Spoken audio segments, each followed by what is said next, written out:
I never adapted. I didn't really wanted to be adapted. I never wanted to talk as a Spaniard. That is something that many Latin Americans here do. That is always a fiction because you're never here. Like you will never be one of them. But many people from Latin America try to be one of them, and even though they will never get it, but try to talk like them and have their like habits and whatever. And I really didn't wanted to do that. The only thing was when I start working at the museum, for example, that I stopped using like local words and I start talking like a kind of sort of neutral Spanish, like not using like not even Spanish expression, but neither Chilean expression. So right now my Spanish is a kind of weird thing that is not, it's like non-place, it's not Chilean, it's not Peruvian, it's not Spanish. It's a kind of mix, but it's not a sort of adaptation, but yeah, it's a way of resistance also of historical colonialism. Okay, so my home Matadero. I'm from Matadero. Then I wanted to point this restaurant called Casa Ecuador. That is a restaurant that belong to Ecuadorians, and I go a lot there, and also it is placed in the metro station Palos de la Frontera.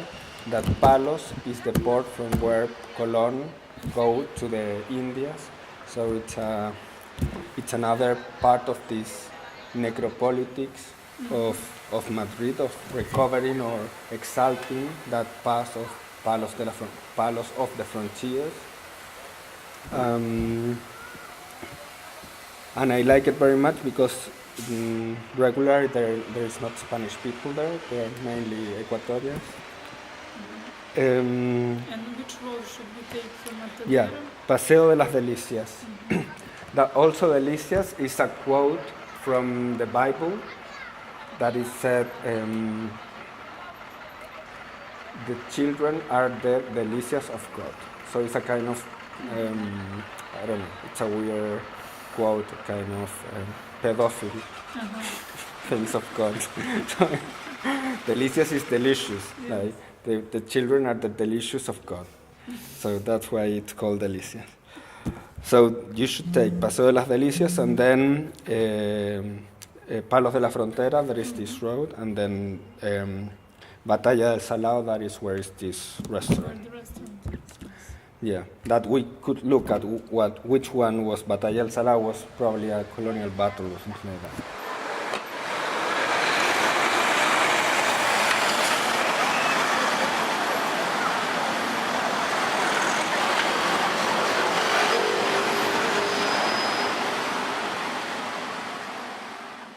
Very first years, like the 5 first years, probably I didn't even have like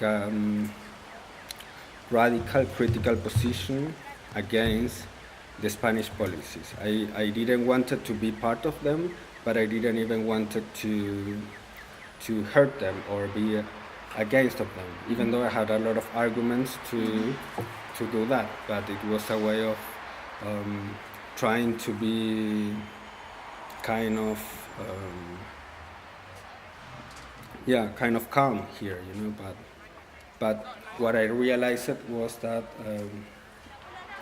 that is absolutely impossible, because all the time they will be insisting that you are not from here, you don't belong. There is also a way of everyday racism that work like in many situations. Like, I don't know, when I arrived here, we had a dinner with the guy who rent us the flat. He was from Valencia, and he was the whole night like avoiding me, and the only things he asked me was like, um, what kind of tree are the trees from where you're from, like where you live, or do you have floors in your house, or do you have heating, or did you got your dress when you came here to Spain? Because I can imagine that this kind of clothes doesn't exist in Chile. You know, so those kind of things. There was a lot of comments like in also in university. You know, like people that in theory is kind of Should be educated. should be kind of educated. People from university ask me um, like, where did you get your clothes? Because in South America you don't have jeans, for example, or some things that are really, really stupid that you can imagine it's a meme or something like that. It really happened, like with highly educated people, you know, from Europe. So both things like the legal, all the dispositive from policemen, whatever, and the everyday racism are kind of connected. You know, like one influence the other. You know.